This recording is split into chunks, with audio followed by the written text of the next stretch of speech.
everybody. We're at the Imp and the Ogre. My name's Paul. This is Ryan. And today we are talking about the Sunless Citadel. Yes, the Sunless Citadel, 3rd edition D&D adventure by Bruce Cordell, designed for first level PCs. It was originally published in 2000. You can find the original on the DM's Guild, and I believe, I'm 99% sure this is the case, there's a 5th edition rework can be found in the Tales from the Yawning Portal book. That's right. Quick synopsis. We discover that rumors of the sunken fortress are true. Once the players arrive at the fortress, they investigate lower levels of the Citadel and the Twilight Grove. They learn the truth about the enchanted fruits, confront and hopefully defeat Belak the Outcast, and the Gulthius tree. Yes, the big bad in this adventure is a tree. TLDR, approach, kobolds, goblins, cave. Yeah, it's a really nice site-based adventure. So it's a pretty standard dungeon crawl. I would say plot-wise, it's a little light to a certain extent, but on the plus side, because it's very plug and play. It can start any campaign off anywhere whatsoever. And this adventure very much, I found, is designed for new DMs and new players, because I noticed in particular there's lots of little rule reminders Right. when you're reading through it, like reminders regarding things like damage resistance, what it is, and what have you. And if you're not super familiar, it's handy to have those types of reminders. I think it's like that's a good thing to have in adventures, because unless you've played D&D tons, there's a lot of rules. You know, it doesn't take up much space to just like a little annotation that like damage resistance is this. Yeah. And then, you can learn as you go too. Instead of being like, oh, hold on, that monster has this. I got to look it up in the thing. And I don't know. Handy. It's really handy, especially when there's encounters that are designed around particular mechanics, because you don't always remember. Yeah. Right? So to point out that, like, remind the DM that these monsters have resistance to cold damage.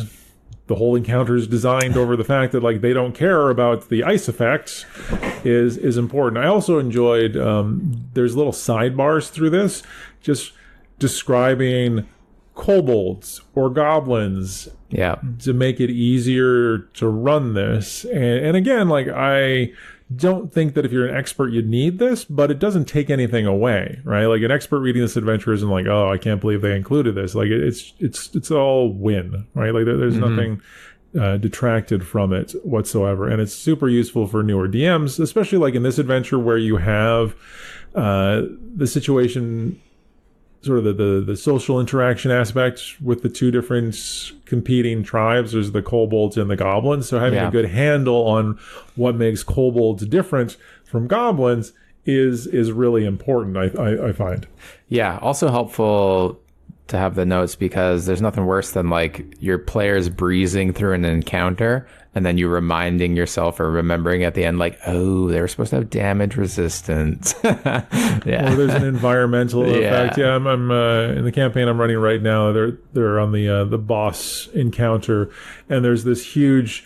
There's this door that's to a different dimension, and it breathes, so it inhales and exhales, and the effects are different every time that it inhales and exhales. And I keep forgetting that happens. Like, basically, the enemies gain hit points every other round, and the PCs lose hit points every other round as it steals life force and exhales it back out. And I keep forgetting to do that. Like, it's minimal damage at this level, so it's not a big deal, but I keep forgetting that cool. exists. Yeah. So it's, it'd be nice to have a nice little sidebar that's like, hey, remind yourself that you're supposed to be doing this every single round.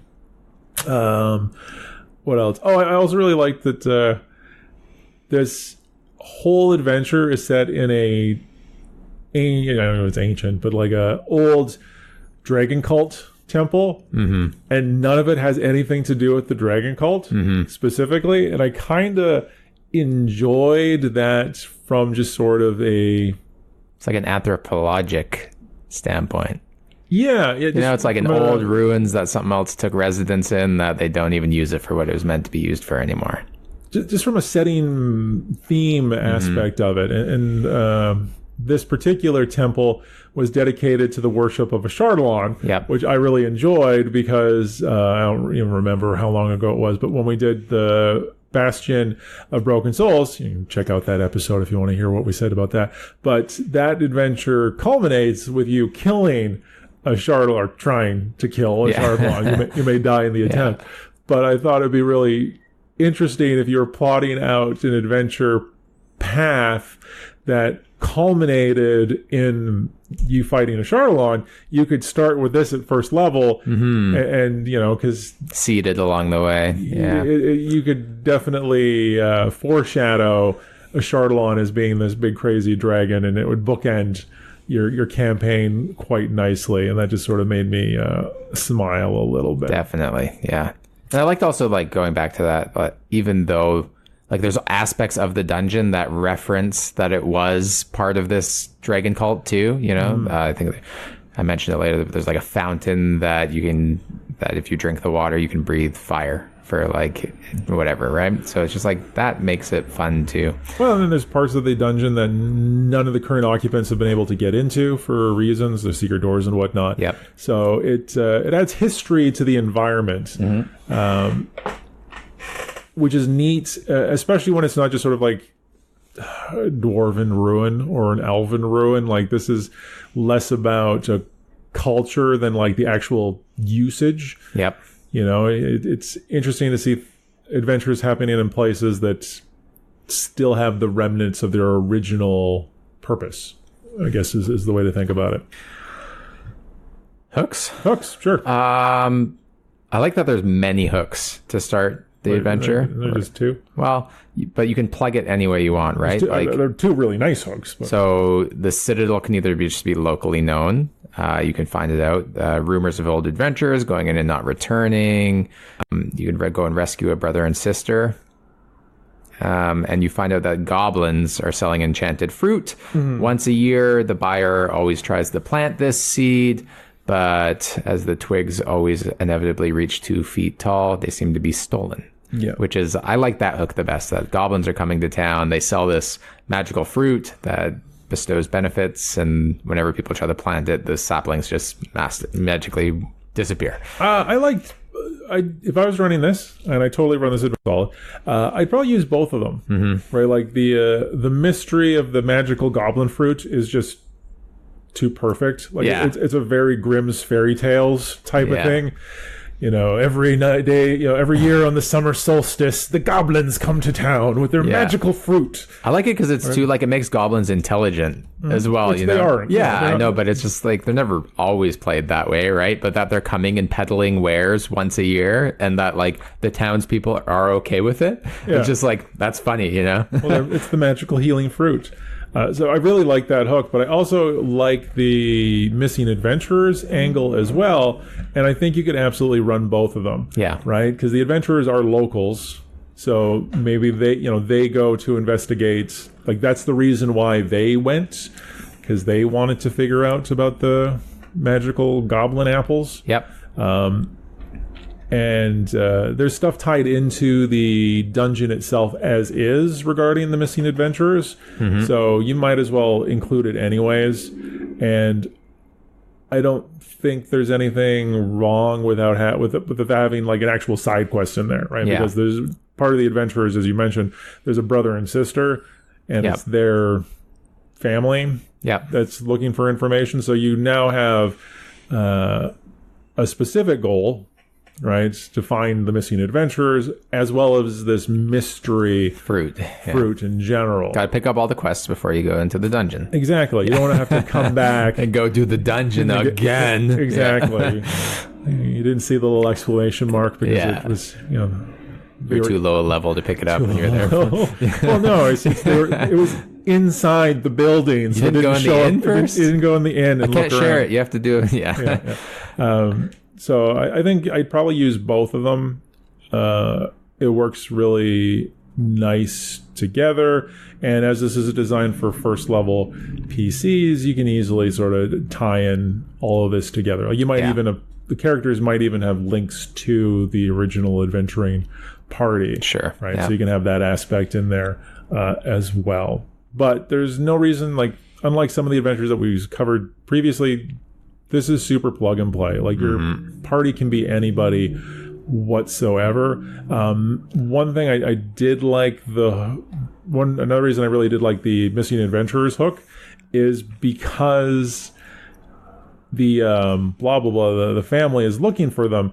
This is a great reason to get a bunch of randoms together. Yeah. Right? Like you are approached from this, or it's just a notice board and people show up, right? Like it's a perfect reason to have a bunch of players that have no connections whatsoever. So if you're just going to run this in like a game store at a table or at a convention, that's the one to use, right? Yep. Because you don't need to know each other. You have a goal, a reason to work with each other, at least for the rest of the adventure. So it works really nice that way. Yep. But yeah, so you go to find the Sunless Citadel, and finding it's not a problem because it is known locally. It's not like you need to investigate to try to figure it out. They're like, oh yeah, no, it's over that a ways. Like we talked about this before we started recording, but I did write down like the rumors that you can find out in Oakhurst, which I actually appreciated. So if your PCs want to spend some time talking to the NPCs in town, you can find out information about getting to the dungeon and what's in the dungeon. So some of the rumors are that the road to the Citadel is in disuse because of goblins, so you know what to expect. It goes near a wasteland of the Ashton Plain, which was destroyed by a Chardalon, you'll be told, so that's foreshadowing. Farmers no longer let their livestock graze too far anymore. You know, you can get a sense of dread. You can learn that one of the missing adventurers had a magic weapon on them, so you know you're looking for something, and that the goblins occasionally offer another fruit that's white and poisonous, which I thought was neat. And it does tell you that someone can tell you that 13 years ago Belak stopped by with a toad companion who's the big bad you end up fighting in the very end. So it's, I don't know, I think it's nice to have information going into a dungeon, and I think it's user friendly for first level PCs or maybe new players to D&D, that like they've kind of got the tally list of what they need to do when they're in there. Yeah. So it's sort of, if they did spend time talking to people, you know, and they're like, oh, I think we're done this dungeon, and someone goes like, well, what about that? You know, they're like, oh, maybe there's more to go. Yeah, I think I agree with that. I don't know that enough adventurers have that in there, that where someone can just be like, I do a gather and, you know, I'm going to ask around. Yeah. You know, and I really do enjoy random tables of stuff. I like rumor lists, especially when there's fake rumors in there. You know, and you know the hobo outside the inn's like, oh yes, there's, you know, you got to watch out for the ogres. Yeah, they ate my cat. You know, like you can have that type of red herrings thrown in there, and I enjoy it when those types of things are included. One complaint I would have with this adventure is there isn't really a town fleshed out whatsoever. Like there is the barest of bare details. Right, there's a sidebar with like a population size and a couple of notable NPC names. Like it's a list of NPC names and a population size, and that's basically it. Yeah. So this is one of those situations that if you were planning on running, you know, a campaign, if this was kicking off a campaign, you'd probably want to steal a town from any other adventure, just so you have. Or make Oakhurst just like... or make your own, I guess. Yeah, like I mean, the dungeon set in a ravine, right? Yeah. So you could like make Oakhurst a stopping point before you traverse the ravine on... What other adventure did we do that? The ferry's broken. You can't travel across because the ferry needs repairing. Did we talk about that adventure? But you could do something similar in this, right? Like you're in Oakhurst, you're waiting for the ravine trolley to be repaired.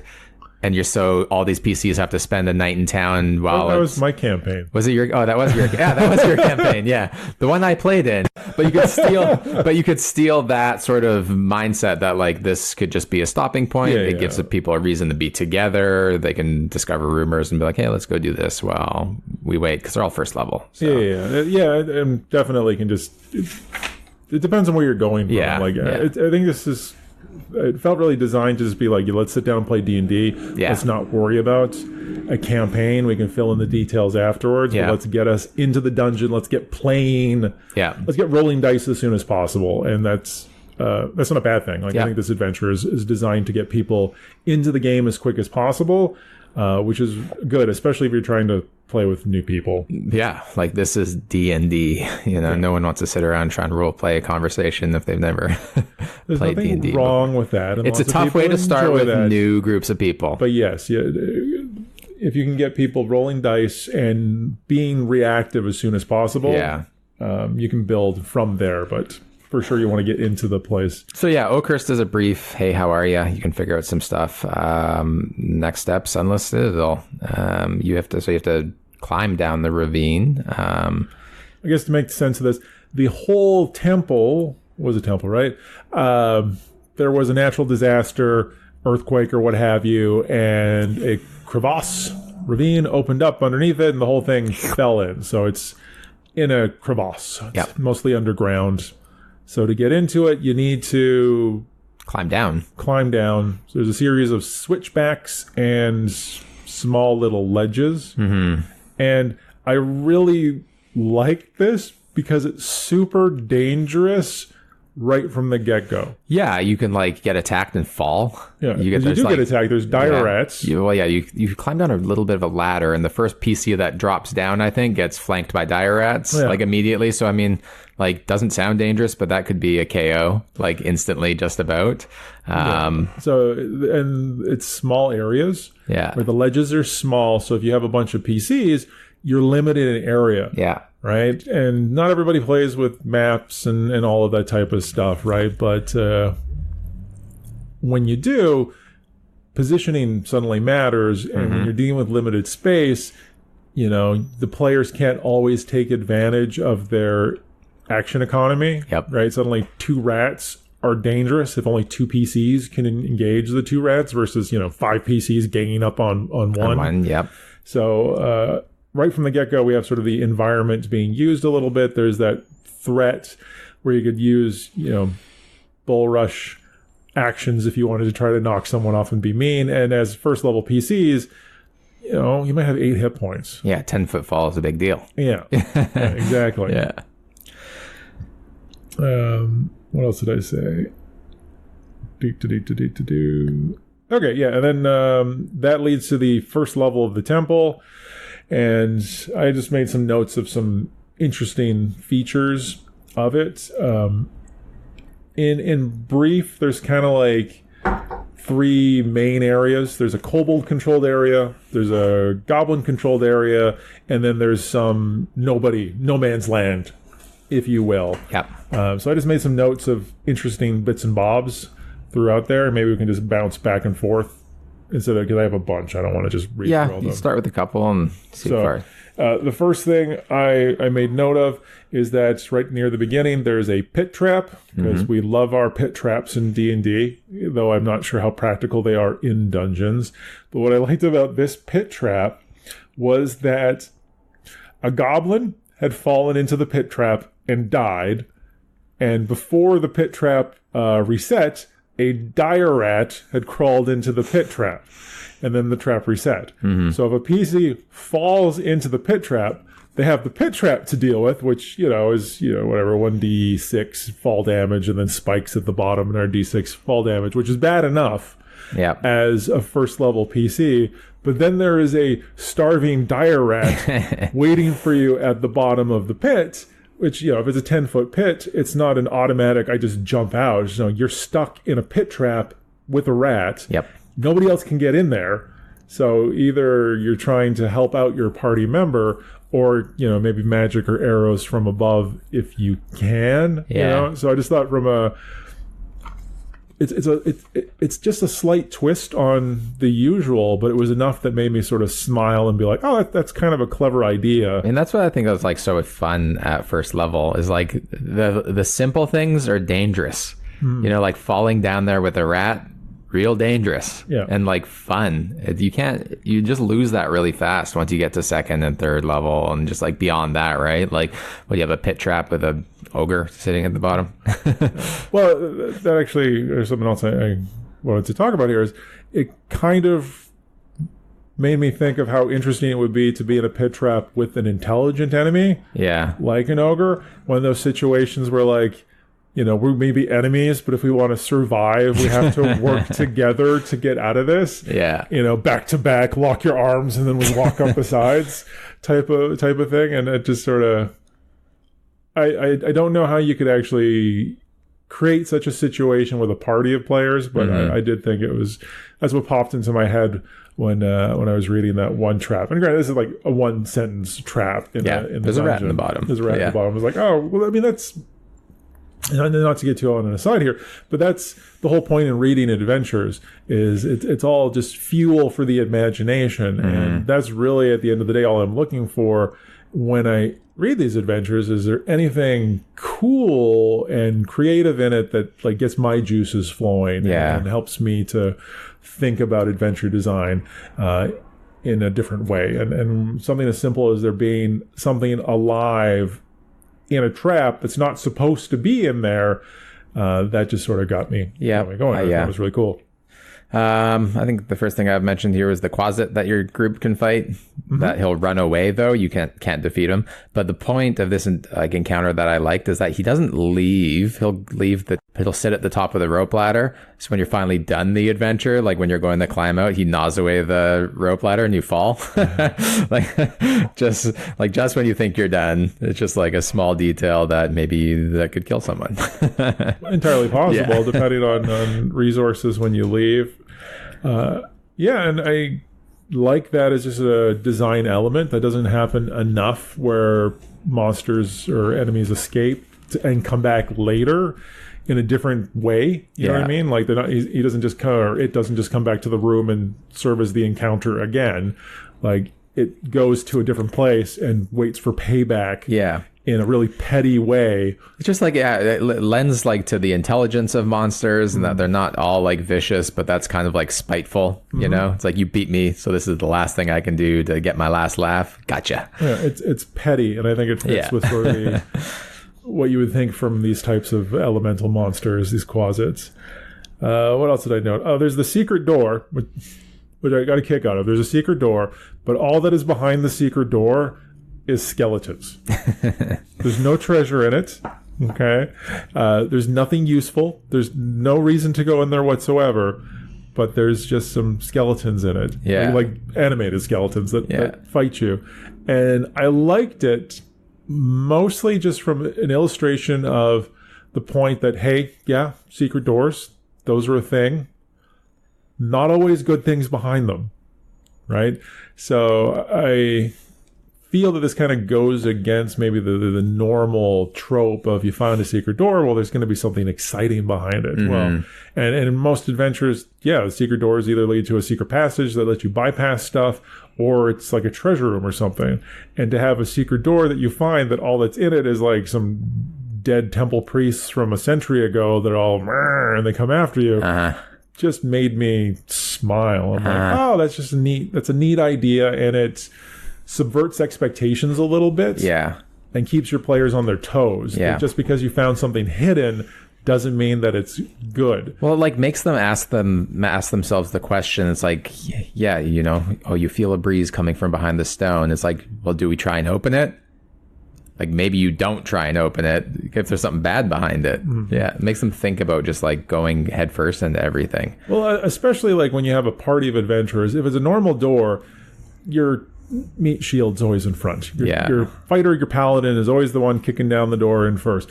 The person who finds the secret door isn't going to be your fighter or your paladin. Once they find it, how many parties does it default back to the fighter or paladin, then goes and opens the secret door? No, it's like the wizard found it, or the thief found it. They're like, oh yeah, sure, I check it for traps. No traps. All right, I open it. Skeletons. Right? Like, it changes the combat setup too, right? Like the person who's supposed to, quote unquote, be in front to soak the damage might not be in front. True. And I like not all the time, but like throwing in enough of that into an adventure, again, makes it feel more real because there's all kinds of reasons to have secret doors, and not all of them have to be useful to the PCs, and puts a little fear of the undead into them, that behind anything could be danger. And I think that if you're in a dungeon situation, you should have that fear. Right? The idea that anything, anywhere could potentially be dangerous. Because if it wasn't, everybody would be adventurers, right? Very true.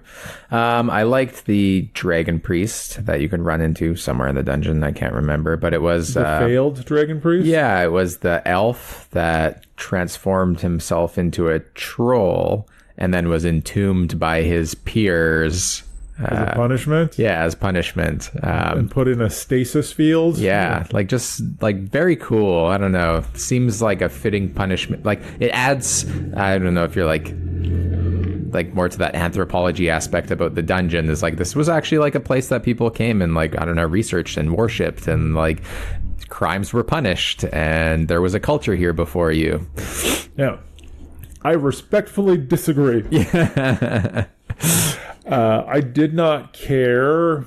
I mean, there's a series of rooms here. I think this is where the water cask with the other closet in it and stuff like that's in this part. So there's a bunch of interesting things. What I didn't care for it is pretty much the only way to get into this area is to get the key from the kobolds. So from just a general design standpoint of the dungeon, this kind of irritated me because this is like room 3, but you can't even go into it till like way later. That's like the Legend of Zelda style dungeon, locked door, gotta go find the key. Very much so. Yeah. So to get into it, you gotta meet the kobolds, not goblins, which we'll get to in a second here. Deal with their side quest. Yeah. Or kill them all. And get the key. Then come back, open this area, go through the little entry place, which is interesting enough. And then you fight a troll that's not a troll because the transformation wasn't perfect. Yeah. So it's got some of the troll stats, but not all of the troll stats, because a full-blown troll would kill first and second level PCs. So again, this is one of those situations where I'm like, why? Okay. Yeah, I guess maybe I don't agree with the dumbing down of the power level of the thing. I liked But why a troll, right? I mean, if you're going to put something in there, why? And change it. Yeah. Why? So why can't it just be a random undead? Mm-hmm. And the thing is, too, is the players are never going to find out any of that information. They're not going to find out that it used to be an elf that got turned into a troll that was punished by being put into stasis because the guy's mind's been broken from being stuck in stasis for hundreds of years or whatever. So basically, as far as your players know, is they find this cool tomb that's been sealed away. They open up the tomb, and out pops a scrawny troll thing that they have to fight. Well, now you're just ruining it. But yeah, you're right. But from being able to read it as a DM, I liked it. Oh, from a DM, don't get me wrong. We buy adventures because we enjoy reading them. It's not like we're going to run most of them. Right? I've read way more adventures than even before we started the podcast. I've read way more adventures than I ever played or ran. You know what I mean? Just because it takes way less time to read an adventure than it takes to run an adventure. I guess you could, if you really wanted to add that in, you could have an engravement on the door that is in some language. That's here lies so-and-so, the cursed something, and have another text that chronicles him, or a book in there that chronicles his, faulted madness, right? So it's you could find ways for your PCs that make it known, but yeah, you're right. If they might just stumble on, they just are fighting some weird little creature, which is just okay, it doesn't make sense. No, that's a good idea, and it does remind me too that this dungeon is way more rewarding if somebody in your party speaks Draconic. For sure, yeah. If nobody speaks Draconic, they miss out on tons of stuff. So that's one of those situations where if a PC is making a wizard and has high intelligence and is like, oh, what are good languages? You're like, Draconic. Yeah. I mean, I think someone always takes Draconic just because it's like, who wouldn't want the chance to speak with the dragon if they could? I think that's like someone's mindset when they're creating characters.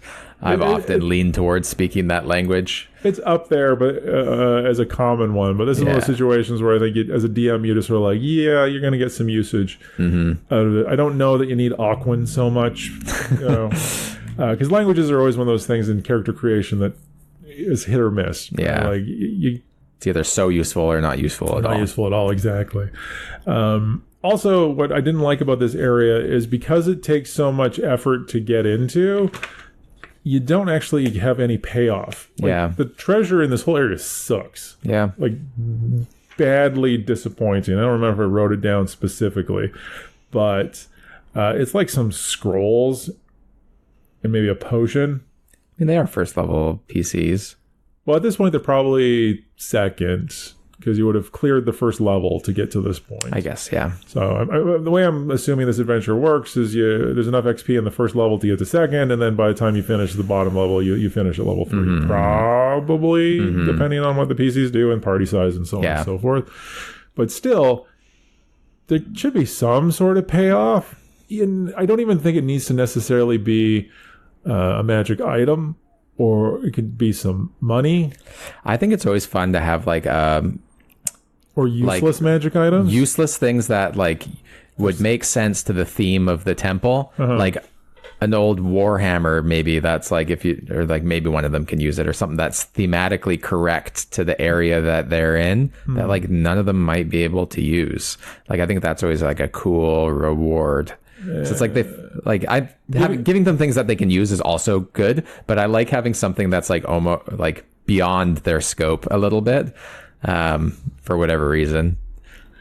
I'm fine with giving magic items that they could eventually use. You know, maybe it's a weapon that they don't have proficiency in. Maybe. I also think you could just make it an appropriate magic item for the reason that is only situationally useful, right? Like, what if the troll thing was bound by magical handcuffs or something like that? You know, like... well, there's like, I mean, one of the next adventures that we're going to get to eventually, the magic items had purpose in them, which I thought was like such a cool thing to have, that there was purpose beyond, like the magic items were created with a purpose and they worked better to serve that purpose. So you could add something like that, like the hammer of kobold smashing, or even if it was something that's like there's a circlet on the troll's head, and all it is it's a circlet of like stasis. So whatever you put the circlet on top of, they get put in stasis. Right. So how useful is that? Potentially incredibly powerful under the right circumstances, but you got to put it on someone's head. Or if you want to take a prisoner and you do capture someone, you stuck the circlet on top of them, and that let you stuff them in a closet while you deal with other things. And it would be fun watching your PCs being like, I put the circlet on.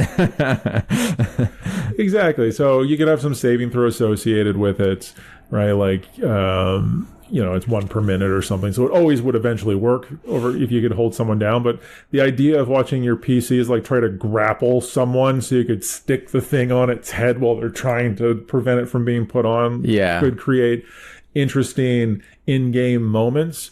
And in this particular adventure, you could actually see that coming into play later on. Where if you're trying to capture one of the big bad at the end, or one of the transformed people, as we'll talk about, you could see that even being useful in the current dungeon. And forever going forward, without it being something that's going to suddenly change the power level of your PCs. Well, there's something to be said, like, what's his face, the famous DM that always runs Penny Arcades? Perkins, yeah. Chris Perkins? Yeah, Chris Perkins. He created a whole... He's the lead developer. Yeah, he created a whole list of just like flavor magic items, which is like, one of them's the Cloak of Billowing. And it's like, when used, the cloak billows dramatically. So it's like he created this whole list of stuff, and you'd have to think that like people that are making magic items probably just made stuff for fun as well. So it's like there's flavor magic items that you could add that don't change the power level of your PCs, but are still like kind of neat to have. And I think one of them was like a druid hat that when you took it off, like it summoned a random rat, bat, or like frog to come out of, and just like it would always try to run away from you. So I always envisioned like a druid using this hat and like a frog coming out and them hysterically trying to capture it so they could use it to commune with to get it to do something. But like, yeah. I mean, I think it depends on the way you do magic in your world. I think the default 5th edition probably is supposed to be low magic items, so you probably don't have a lot of that type of stuff. But in the older editions where everybody and their dog had magic, when magic item stores exist as a thing, you'd expect there to be lots of minor magic items floating around in the world, fridges, freezers, you know, like there should be magical equivalents of all those types of things. But wizards with free time are definitely going to make pointless magic items. Like the broom of cleaning, keeps your floor dust free. Yeah. That makes sense that a mage would have time to clean, Anyway, as we digress into useless magic items, I think 101 useless magic items. Probably one of the most important PCs or NPCs that you can run into in this area would be Meepo, the Dragon Keeper. So that's in the Kobold area. Yeah, the Dragon Guardian. Yeah. You can find him. He's a friendly kobold, I suppose, if you can communicate with him. The way you find Meepo is you come into an empty room that looks like it's been like smashed apart and hear crying. So Meepo's there. His wormling has been stolen. And everybody hates him because it was his job to take care of the baby dragon. Which he lost, what the goblin stole. Stole. So everyone's mean to Meepo. So if you're nice to Meepo, he will accompany you as a escort, basically. Yeah. And then you've got plus 14 to all checks with kobolds, I wrote down. Yeah. But what I liked about this is if you had been out there slaying kobolds before you got to Meepo, there's a stacking debuff against you. So I think it's 1 per kobold slain. So you could, if you slayed a bunch, you could nullify this anyway, and you could be pointless. And if you don't have Meepo, you're at a -5 to all checks with kobolds. So this is sort of like, I liked it because there's more than one way to cook an egg here. You can either bash your way through everything or try and diplomacize your way through diplomacy it. So if you do get Meepo and you do handle the kobold area diplomatically, basically you meet the leader of the kobolds, and they will basically hire you to recover their dragon from the goblins. Well, yeah, I think this is the Hall of Dragons where they end up having this big conversation. I wrote down that this could be the most dangerous room in the adventure. It's full of exactly, right? And it's like, I think in the adventure it suggests that if you haven't done this diplomatically and you end up in combat, they should run. Like, you're not going to survive this, so... there's a whole tribe. You're going to be level 1. Yeah. Yeah, you're going to be in trouble. So the hope, I'm not going to say the assumption, but the hope is that you negotiate... you say, sure. And this is how you would get the key to the Dragon Priest area that we were just talking about, is one of the treasures that can be negotiated for as a reward for recovering the wormling. And if you do accept their quest, Meepo comes along as a little sidekick, which is always kind of fun to have sidekicks. In general, I like adventures that have factions in them that you can interact with in non-combat ways. So big thumbs up for that. Yeah. And especially in an adventure designed for new players, I would say this is a sort of a new player focused adventure, showing that it doesn't always have to be fighting. Well, I like that also. It gives them the choice, but it shows them the overwhelming odds if they choose to fight. Okay. Like, if they choose not to do it diplomatically, it's all the information is there that they're going to lose. So it's like a conscious choice of your players. If they just want to try and fight, that they're probably going to die. So the options are there. I don't think it's always like clear that if they want to do it diplomatically, that the other way is not going to be successful or might not be successful. So I kind of liked that it was just spelled out for you here. Yeah, I think the diplomatic approach is pretty well presented as an option, because it takes a certain heartless type of person to like stab the crying pile of rags without seeing what's in there. Like Meepo is a pretty pathetic character by design, and that character will forward the diplomatic option. Like they'll be the one to suggest, oh, maybe you can get Meepo's dragon back, and so on and so forth. Yeah. So it should go well. Now, that being said, I noticed that I made a note here, is that while I do appreciate the different factions, I don't think the dungeon is big enough to really warrant there being two factions. Some cocktail napkin math suggests that the goblins could just obliterate the kobolds, most likely, just from the terms of numbers and allies. But, hey, whatever. Right? I don't know why the goblins put up with the kobolds.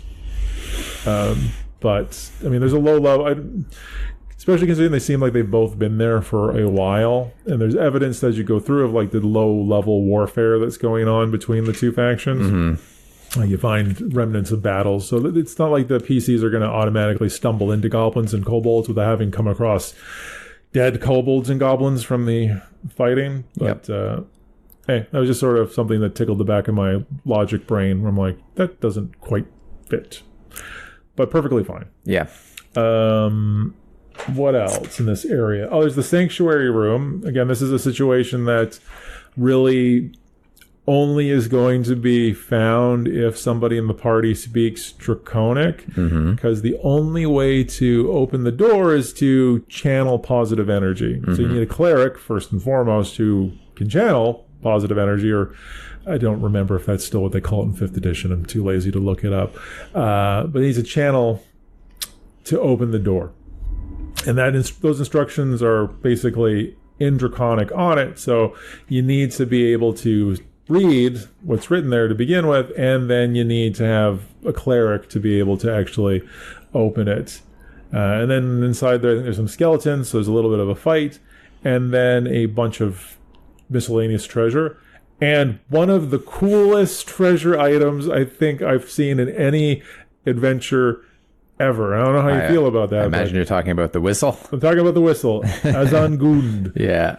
Nightcaller. Yeah, it's great. So if you stand above a grave and blow on the whistle, you summon a zombie.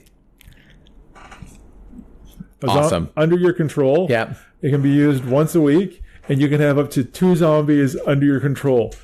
Like, amazing, right? And considering we were just talking about how, they're only 1st or 2nd level, you shouldn't be giving them too powerful of items. This is a super powerful item. It's super evil in the sense that, like, raising the dead is supposed to be evil, quote unquote. And I think it does mention in the adventure that, repeated use of this might constitute a reason to shift alignment. Yeah. But you're not going to, maybe down to neutral. Yeah. But depends what you're using the zombies for, I guess. Exactly. Undead for good. I just think it's situationally awesome, super flavorful. It's a magic item that has a name. Yeah. And isn't going to break any adventure. Like, it's not going to bust the power level of your PCs. They can't even really use it in this particular adventure at all. But going forward, how neat is that? You have an undead buddy all the time. Yeah. Or 2 undead buddies just to, like, carry your, like, treasure. Well, that would be, like, the best use of it, too, Like, if you had a player that would, like, never use them for dungeon crawling, that they were just, like, pack mules or, like, their butler or something, and it's just, like, they always had a zombie around that was just doing stuff for them. It's like you knock on his door and just the zombie answers. I'm okay with that. Yeah, it's just, like, so much more fun, Or, like, your rogue keeps sneaking out every night and nobody knows where he's going, and he's just going to, like, he's lonely, so he goes and summons a zombie once a week and has, like, a chat. It's like his therapist. It's thematically fantastic. Yeah. It's a really interesting magic item, and it's just cool. Mama Rat, you want to talk about Gut Hash? Gut Hash. I don't think I have him on my notes. So this is before the Goblin area, so it's in the no man's land, but this is the matriarch of all the dire rats. So there's a dire rat room with a giant bloated mama rat named Guthash. So was it a dire rat brood mother? And it's gross. The description is disgusting in the best possible way. Do you have it written down? I didn't write it down specifically. I just really enjoyed it. And the only real reason... So a tough fight, first of all. It's a big bloated dire rat with like 3 times as much hit points as all the other rats they encounter. But there's a big pile of like dead bodies and whatnot, and one of the missing adventurers is in this room. So you can recover one. It's I think it's one of the 2 that is missing. So I think you need to come here to get one of the rings. The signet rings, yeah. Or maybe not. Actually, no, it's not one of the ones, because the Goblin Chief has one of the rings and the other ring is in the bottom level. So it's one of the 4 adventurers got dire-ratted, I guess. That's cool. I must have missed that part. I think that's everything up into the Goblin area that I wrote down, unless you have something that you wanted to mention. The trophy room, is that where the silver whelp is kept? Is that Goblin level? That's Goblin. Okay. Okay. Then that's it. Well, I got like Underdark access. There's a door. I just say why ? In my notes. There's more than one actually to the Underdark. I think it's just to explain why there's kobolds and goblins. Right. That they came in through the Underdark. But if you wanted to branch this off into an Underdark adventurer, there's access to the Underdark. In the Goblin area, I don't know what you thought, but I thought the Caltrop room with the archers, like the entrance to it, was just well designed. So caltrops are useful in that they basically slow people down. It would prevent them from being able to make it to the archers in one round. And I don't think they get used enough, right? Because basically what this would do is slow... I mean, it's designed to prevent the kobolds from sneaking up on them, but it also prevents your players from being able to move and attack. Like the room, not quite long enough to be super effective, but it's enough to basically buy those archers around. And that means that your players, without using some clever tactics, will not be able to sneak up on the goblins. Right? They'll always be able to sound the alarm that they're being attacked. So just from a standard design thing, great. And if the players are sneaky and scouted out, they can probably maybe come up with some sort of solution to that. But again, they're only first level at this point, so there's not a lot of options.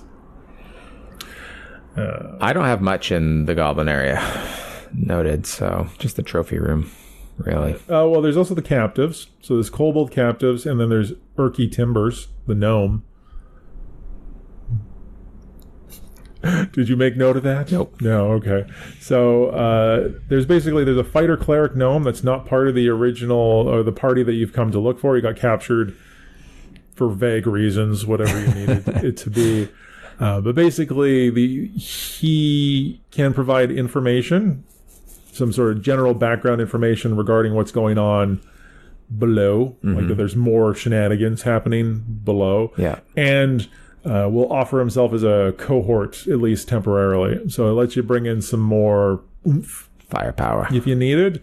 Not that he has any equipment or has many spells prepared, but it's a warm body that, if you need it, might be beneficial. And you're about to go into a reasonably large fight, so it's not a bad thing to have.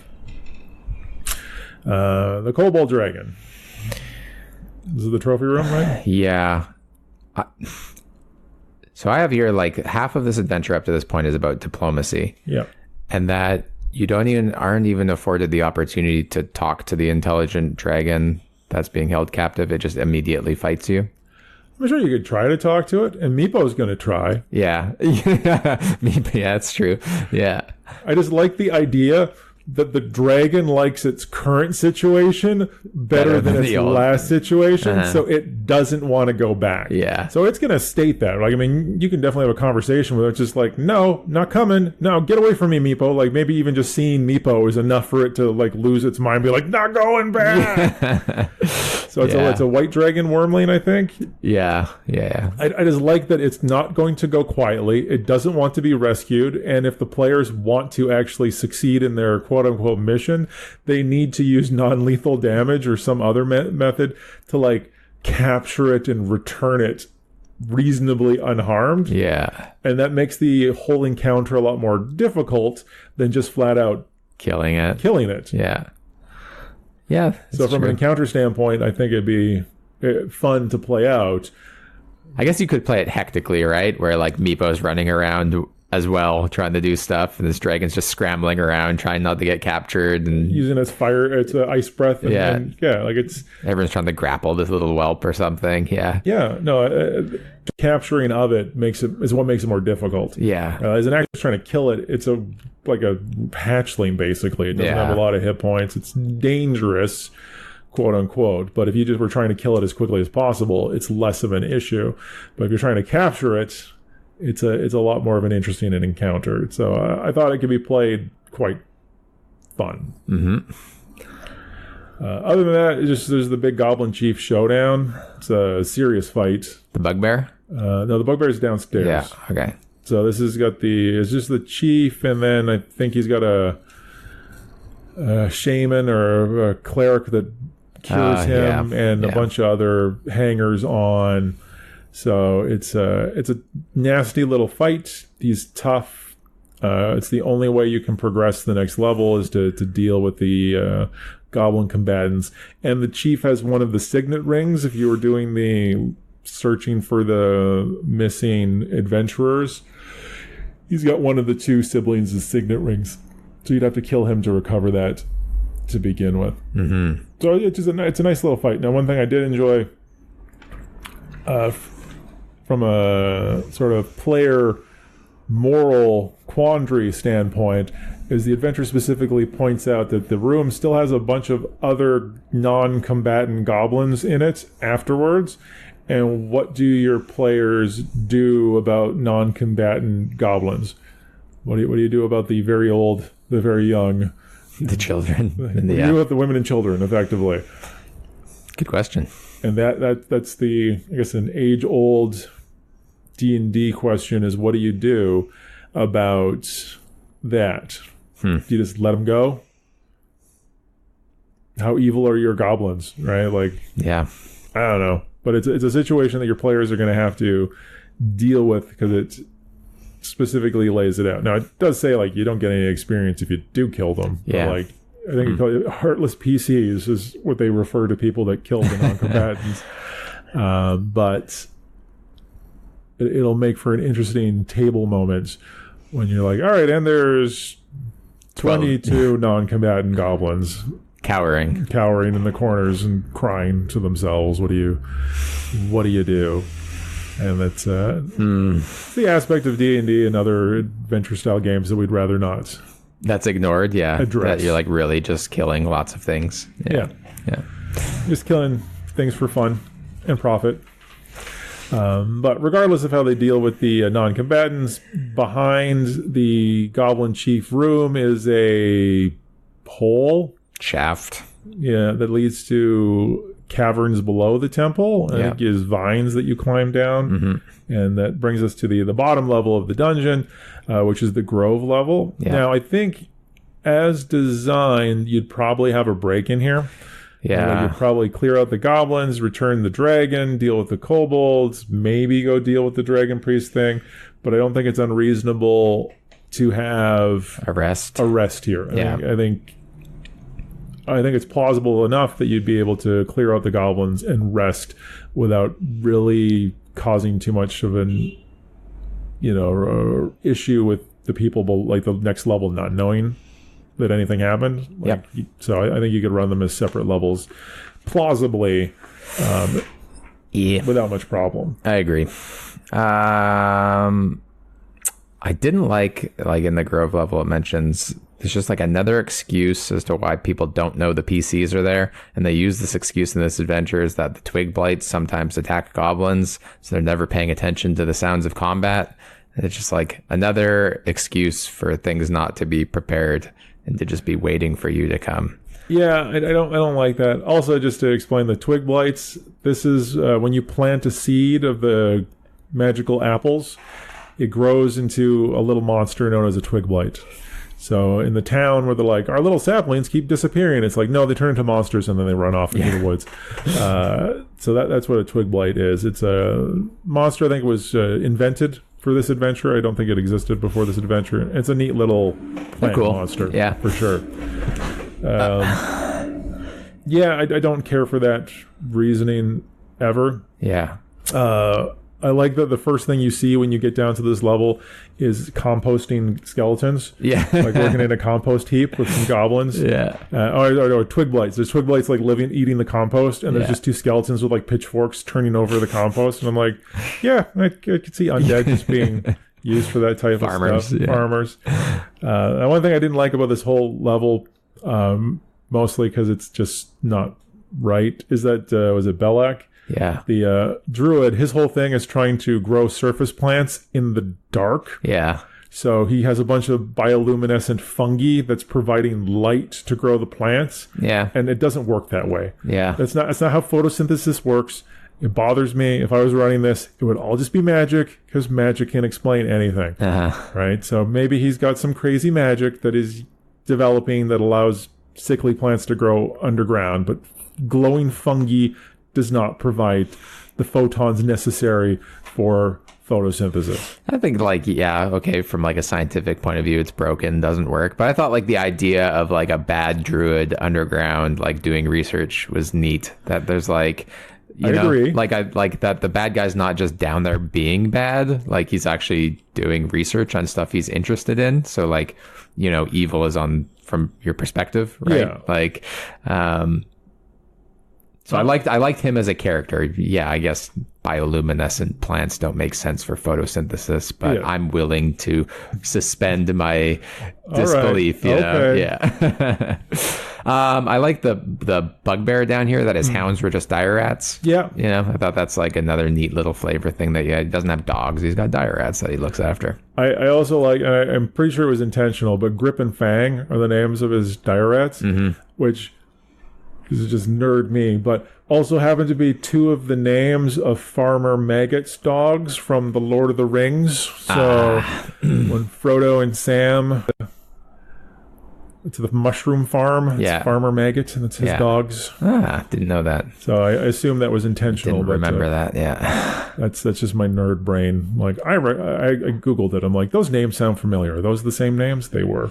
See, now like one of the notes that I have is that the lore of the tree, the Golthius tree, I think is amazing. Oh, fantastic. But like your PCs will never find it out unless there's like a history of the Golthius tree written by this druid, maybe, Yeah, but doesn't he like go all Bond villain and like explain everything? I think there's a big exposition dump before, and now you must die, right? Yeah, so it's like the lore of the tree is that a vampire was staked to the earth there, and then the stake was still of green wood when he killed the vampire.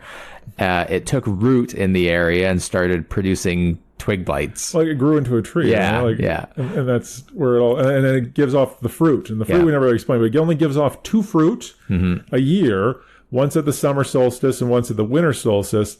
The one at the summer solstice is awesome. It casts heal, which is an amazing spell. Like when you eat it, it casts heal on you, and then the one at the winter solstice is like poison, power word death or something like that. So it's super poisonous, but it is really really neat. What else is done? It was the briar patch leading up to the Golthius tree, which I thought could potentially be interesting in that it really restricts movement because of the briar patch. The briars basically prevent you from having good movement lines, and then the twig blights can basically move through them without penalty. And it's designed to happen in waves. Like as much as the goblins before this, we just ignore goblins dying. Once you get to the briar patch, was the last encounter before the boss encounter, if you will. The sounds of battle keep recruiting more twig blights. So I can't remember how many rounds it's supposed to happen over, but more keep arriving until you kill them all. And I did like it because it's totally designed to eat up player resources. Yeah. Right? Like, because if they, tried to conserve resources or, rested again right before they came in through here, getting through this room is just going to eat through hit points and spells. And this is where you also like find other adventurers, right? That were absorbed by the tree and turned evil. At the end, right? Yeah. Like, so when you get to the Gulthia's tree and you meet Belloc, that's where there's the last adventurers. Which is cool. Like, the tree can absorb adventurers and turn them evil, I guess. So I'm trying to remember this specifically, but you basically can take a living person, put it into the tree. Put them into a opening in the tree. Yeah. It will absorb the person and turn them into, I can't remember what they called Some it. kind of like tree person. Tree person, whatever. But then now that tree person is under control of the tree and responds to whoever the tree's master is, which in this particular situation is the Belloc, druid, Belloc. Belloc, yeah. Belloc. And basically all it does is, like, you're not even a person anymore. You're like a wood clone, effectively. Yeah. And mechanically, it just basically means you're under a permanent bark skin effect. And that's what you look like. You're just covered in bark. But before we get into the fight, I guess that's one thing I didn't really care for, because it's going to be depressing because you can't save these people. They're not really people anymore. So the last two adventurers, one of which is one of the siblings that you're looking for, has to be killed. Yep. So that there's no way around it, because they're quote unquote evil tree people now. I liked it. Yeah. It's a bit of a bummer that you can't redeem them, right? Which is a harsh lesson to learn, but then again, it's not necessarily a bad thing. You stuff the fruit in their mouth. Not really. Yeah. So you get to the Gulthia's tree. There's basically Belloc, his animal companion, which is a giant frog, and these two tree former. And this is where Belloc will totally just explain his master plan. And then he's like, now you're going to join with us forever. Because, so I think he offers the players the opportunity to come willingly to join with the Gulthia's tree. And of course, it's just going to lead to a fight. The fight should be fine. It's pretty standard. It's 4 enemies versus the party. So it might be a bit tricky if you're not prepped up. The other thing that could potentially be a game changer is the warrior tree person has the magic sword, as per the rumor had mentioned. And is it called a Shatter Spike? Yeah. So it can do a sunder attempt on an opposing weapon, and if it's successful, it just blows up your weapon. So I can envision a situation where your tank comes in with his weapon gets sundered, and now your major damage dealer can't deal damage. It's punching, It's punching effectively, right? Because who has backup weapons? Rarely, right? So that's the only situation where I see things going really bad really quickly. It was if the dice aren't in your favor, you could suddenly lose your weapons, and now you're really in trouble trying to deal with this. Very true. Now the assumption is, of course, that you defeat all these enemies and then destroy the tree. Nope. But why? Yeah. Right? Like, that's the thing too, is I'm like, I don't know that I would, because the Healy fruit's amazing. Right? And it's, the tree is evil, but it's a tree. It's not going anywhere. You know what I mean? But I guess if you're a good person, you destroy the vampire tree. Boo. And then you can return. I would just find my high-level druid friend, wait until he's tree stride there at the solstices, snag your fruit.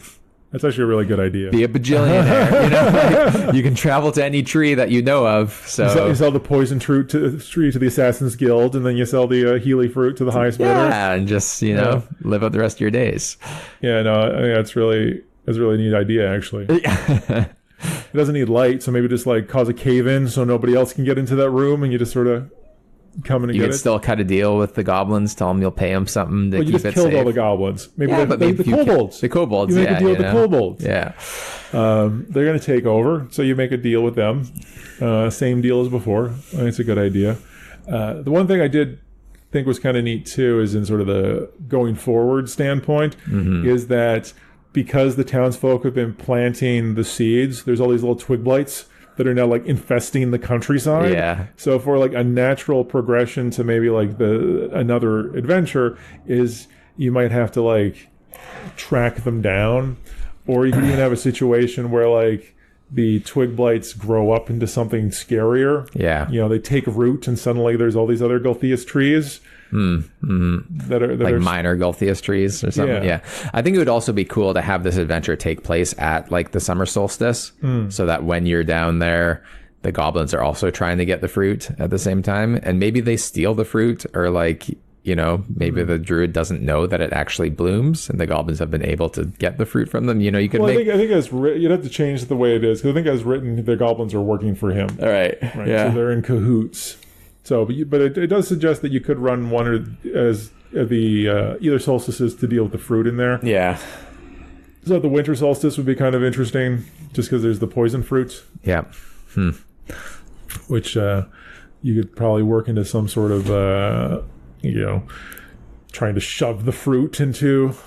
Yeah, I mean, it would be nice to know. It would be nice if it was blooming, but your players didn't know which fruit bloomed at which solstice, so they didn't know which apple they were getting. I don't know that you'd be able to keep that secret, mostly just from rumors. Yeah, I guess. You could be able to find that information out. I mean, you do get that information, but you could change it. So you could tweak with it. I just think from a design standpoint, the tree itself is really interesting. The consequences of there being all of these little twig blights out in the worlds could potentially be interesting complications later on. See, I think it would be cool. Maybe I'm just thinking of this as like, if you did choose to destroy the tree, that the vampire was still staked inside of it, and if you could like remove the green stake.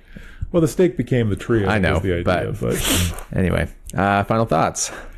I like it overall. I think it's solid. I mean, there's traps, there's negotiations, there's some good fights, there's environmental complications. Just dealing with Meepo, the crying kobold, and then trying to capture a baby dragon that doesn't want to be captured. Like that alone is just adventure gold. Yeah.